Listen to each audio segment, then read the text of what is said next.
आसंतु देखिबा एप्रिल 2026 रे कन्या राशि व्यक्ति मानकर समय किपरि रहिबो। राशिर अधिपति ग्रह बुध षष्ठ स्थान रे एप्रिल 10 पर्यंत अछंती एवं तापरे सप्तम स्थान को चलन करिवे। तेणु 10 एप्रिल पर्यंत आपणकर स्वास्थ्य रिलेटेड समस्या रहिबो एवं तापरे स्वास्थ्य रे सुधार आसिबो। षष्ठ स्थान रे राहु अछंती।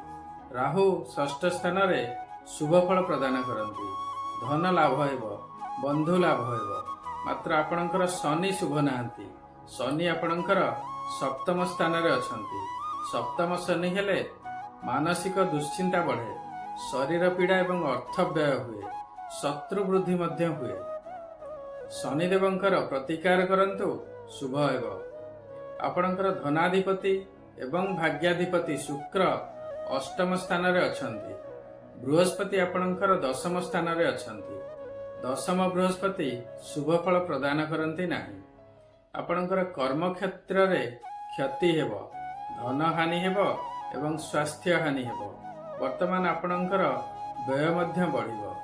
बृहस्पतिंकर प्रतिकार करंतु, शुभ हेब। आपणकर द्वादश स्थान रे केतु अछंती।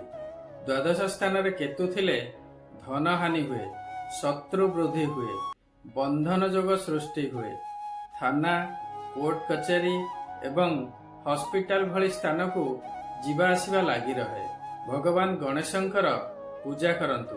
केतुंकर बीज मंत्र ओं कें केतवे नमः प्रत्येक दिन संध्या बेले गोटे माला जप करंतु। आपण बृहस्पति एवं शनिंकर प्रतिकार करंतु, शुभ हेब।